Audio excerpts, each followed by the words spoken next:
This video was made possible by the Laurel Foundation, Bay Area Lyme Foundation, and the Limelight Foundation.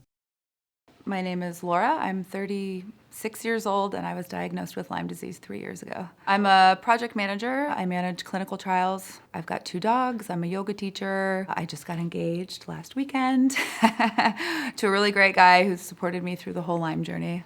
I was a very active person. I would wake up, I would go to yoga, I would meet my friends. After yoga class, we would go to the climbing gym. We would climb for a couple hours. So very active social life. I traveled a lot. I served in the Peace Corps for 2 years in Kyrgyzstan. Very, very active person before my diagnosis. My story is a little bit different than most Lyme patients. I think a lot of people have a very clear tick interaction, tick bite, and then a timeline for it. With me, I actually think that I was bitten probably as a child. I grew up in the mountains. They told us to look out for rattlesnakes, but nobody knew anything about ticks. So I can track some of my symptoms back to like the age of 12. I started getting insomnia.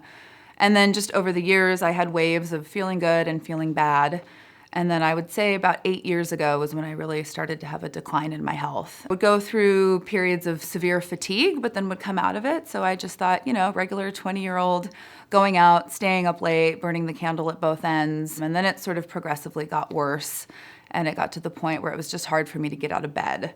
And I spent probably 3 years going to different doctors and really pushing to try to get some help because it wasn't normal. I had seen neurologists, I had had biopsies done. I was told I had a tumor at the base of my brain and that's what was causing my dizziness. I would get in the car and I would forget where I was going or where I was. Even at work, I would get back to my desk and I didn't know where I was. I got shingles twice in 1 year. And that was kind of the end of the road for me. My regular primary care health practitioner had put me on a 2-week disability. She called it chronic viral issues. And at the end of the 2 weeks, I was completely unable to care for myself. And there was mold in my house. And it was those final 2 weeks of being in the house 24/7 that were the nail in the coffin. Before I went out on disability, I had found a Lyme doctor in the area who actually thought that maybe I had parasites from traveling all over the world. And he said, well, let's just do a Lyme test to be sure. And parasite panel came back clean and the Lyme test lit up like a Christmas tree. And I'm actually CDC positive, which is somewhat uncommon. I remember exactly where I was standing when the doctor called me. He called me himself and he told me what the diagnosis was. And I didn't even really know what Lyme disease was at the time, but after 8 years of searching to try to figure out what was wrong with me, it was like, finally, I have something. Somebody believes me. There's light at the end of the tunnel. There's something I'm going to be able to do. And I sat down and I called my boyfriend and I said, they know what's wrong with me. Like, there is something wrong with me. And having so many people tell you there's nothing wrong with you, to finally have that moment was really, it was one of the highlights, I think, of all of it. You don't totally know what you're up against yet, but just knowing that there's a name for it, a treatment, and something that you can finally fight was great. So my Lyme literate doctor does a little bit of Eastern and Western medicine. And so he had given me the option to go the antibiotic route or to go the herbal tincture route. I can't remember now why we decided to go the way that we did, but with the mold, I had to move out of where I was living, remediate everything, get on mold detox treatment, and I had to do all of that before I started the actual Lyme treatment itself. It was about a month and a half, I think, before I actually started the Lyme treatment. And then I started on the antibiotics. I didn't feel good. You just feel so bad all the time. I didn't know what was what. Was it the mold detox? Was it the Lyme? Was it the antibiotics? It was really hard to tease out what was what. You just have this constellation of symptoms. You're confused, you're tired, everything hurts, you feel like you're coming down with the flu. It basically went on like that for almost a year. And they didn't really know what it was. And finally, at one point, my doctor said, we're missing something. There's a piece of this puzzle that we're not understanding. The only thing we haven't explored yet is your dental work. Have you ever had any dental work done? And I said, yeah, I had some root canals in my 20s, but no pain, no nothing. So I ended up going to a biologic dentist who did like a 3D x-ray, and I ended up having an infection the size of a dime in my jawbone. And as I understand it, you're not supposed to have dental work done when you've got an active Lyme infection. And I had active Lyme in my 20s when I had the root canals. And so they went in, and I ended up having to have a series of surgeries in my jawbone to clear the infections out. And within 2 weeks of recovering from the surgery, all Lyme treatment started to work. It was really the turning point for everything, a year into everything. My day-to-day medicine protocol, you wake up in the morning on an empty stomach, you put a certain number of tinctures into a glass of water, then you take 4 drops of one thing, wait 5 minutes, take 4 drops of another thing, wait 5 minutes. It's a 20-minute process of taking all of the tinctures. Then you have to drink some binders that help with the mold toxins in your body, and you can't eat for 45 minutes after that. And then after that, you have to eat a fatty meal that helps the binder bind with the toxins on the way out. It's just your entire schedule revolves around the medication. You are on so many things over the course of a day, and they all have to be taken within certain amounts of time before and after food, and then you're just sleeping the rest of the time, which is ironic because insomnia is one of the worst side effects. Sometimes I had good days and my friends would come over and we would go for a walk, and other days I wouldn't get out of bed for 4 or 5 days at a time. Taking a shower, the hot water actually raises your body temperature and creates die-off. And then you're exhausted and you don't feel good, and it's another 3 days before you can get out of bed or do anything again. It's really, really difficult. It's hard on you, it's hard on your partner. It was challenging. So I had changed my diet years before my diagnosis. I noticed that gluten really bothered me a lot. Within 5 or 6 hours, I lose feeling in my fingertips, and I get vertigo, and I get disoriented. So I had gone completely gluten and grain-free early on. And when I got diagnosed, my doctor actually said, basically, you need to be on a ketosis diet. So I went completely organic, paleo ketosis, basically. I was eating meat, green vegetables, nuts, and coconut oil all the time. And beyond that, there wasn't a lot to change in my lifestyle because I didn't have much of a life. I was homebound and bedbound, and the only thing I had control over was what I was eating and the meds that I was taking. If they told me to paint my face blue and walk backwards, I would try it. So we looked into ozone. It seemed harmless enough, and I was doing a combination of tinctures and ozone when I went in for all the surgeries in my jaw. And I've got to say, to this day, the ozone has been the one most effective, least expensive treatment that I've had. And I bought an at-home ozone machine, and I use it every day. I've been using it every day for 2 years, and I'm in remission as far as the Lyme goes, which is great. And I absolutely attribute that to the ozone. I went back to work 25 hours a week, kind of after the first year, and then I did that for about 6 months before going back full time. And I think it's really difficult because people at work see you and you look normal, right? Like my smile is still my smile, and I had enough energy, but you don't have any energy to do anything else. It takes everything you have to get up in the morning. Forget taking a shower, right? Just getting yourself ready, taking all of your meds. It takes 2.5 hours to do your medications.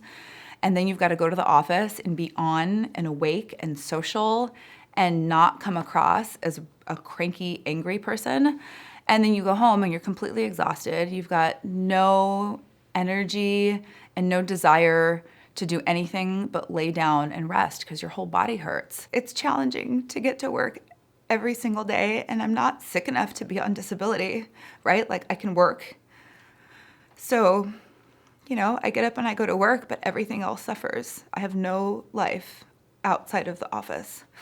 And so you have to be really smart about what you take on and what you don't take on, and you have to learn to say no and understand what something is going to cost you in terms of energy. There's no magic pill that makes the fatigue better. I mean, the fatigue is a combination of toxicity and bacteria and all this crazy stuff going on in your body. And you just have to be diligent about taking your medication and just commit to getting better. There's no easy way around the fatigue. As an active person, you feel like you're being lazy. And I had an acupuncturist who said to me, you're not being lazy, it's active healing. And so there's moments where I have to think, okay, I'm not being lazy, this is active healing. I'm just gonna take the day on the couch and be nice to myself about it, be kind. More recently, I've been struggling with more muscle pain. It feels like my skin is on fire sometimes. And for years going through treatment, like my clothes hurt my body. I couldn't wear anything scratchy. I had to wear really soft clothing. Sometimes wearing a bra hurt. Even my boyfriend couldn't touch my back. He couldn't touch my skin. He would have to ask me, is it okay? Lyme doesn't come on its own. When a tick bites you, you get Lyme plus some number of co-infections, and you can't treat all of them at once. And so the symptoms change over time because you'll target one co-infection, and the symptoms for that are hot flashes and sweating and muscle achiness. So am I dealing with symptoms, or am I dealing with toxicity from the die-off from the treatment? And it becomes clearer over time as you treat things, and you just sort of manage them as they go. I've learned over the years to listen to my doctor and do exactly what he says, because every time I've gone off protocol or off reservation, it's never worked out well for me. So, ramp up the detoxing agents, take a salt bath, and lay down is the best answer. I think I was really fortunate to find my doctor. He made some pretty good referrals along the way. I found a doctor in Nevada who has an ozone clinic. Through him, I found a fantastic biologic dentist who understands Lyme disease. He had some good referrals. I found a great acupuncturist along the way. You build not only your system of caretakers around you, but you build your medical team and you listen to what they say. If I didn't have my Lyme doctor, I would not be here today. Oh, God, the financial impact on all of this. The first year when I was on disability, I was fortunate enough to be able to keep my job. I was working for a big corporation. I spent $30,000 out of pocket, and this is someone who's CDC positive, and that's rare. So they covered my 6 weeks of doxycycline, but beyond that, everything is paid for out of pocket. All the tinctures, the acupuncture appointments, none of that is covered. That's definitely one of the harder things. I could have a house with the amount of money that I've sunk into treatment. But, if you want good medical care, you have to pay for it. I really believe my doctor is great, and he's worth every dollar I pay for him. The social impact of Lyme. It's hard to talk about the social impact, I think, because I'm just now getting my social life back.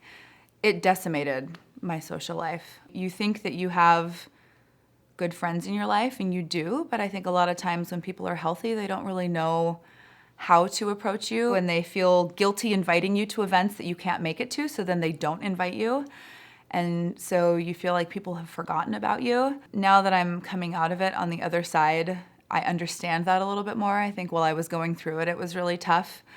But, I have people that have stood by my side and been there and showed up even when I couldn't get out of bed to spend time with them. It's hard. You have to rebuild your social circle, and you're a different person on the other side of it. I'm not the same person I was 3 years ago.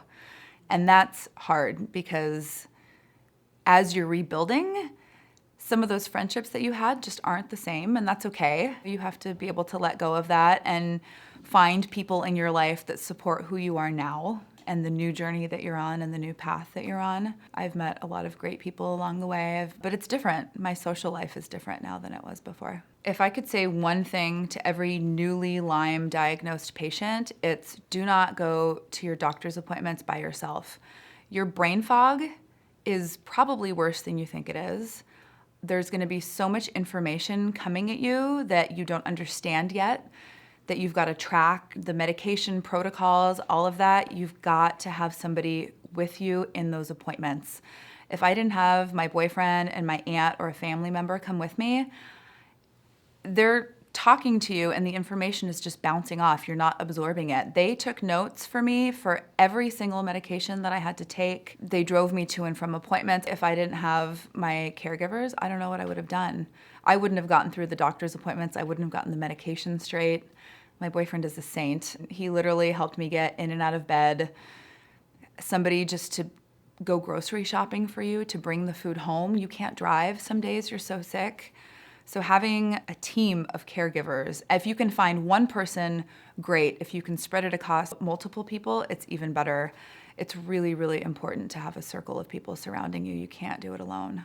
Listen to your doctor, and do not listen to all of the advice on the internet. Everybody has an opinion. Everybody has a recommendation. And what I say to most people is there is no cookie cutter answer to your treatment.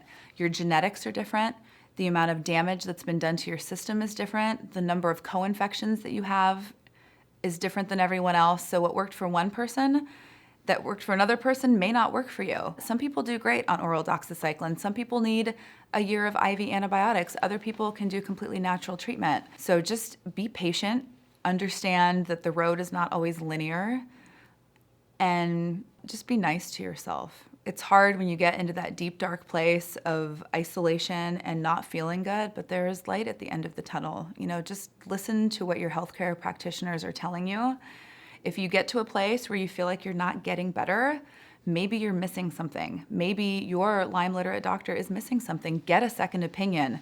If you've been doing the same exact thing for a year and a half and nothing has changed, chances are something else is going on. Push for it, advocate for yourself, and just keep pushing. Don't give up. There's hope.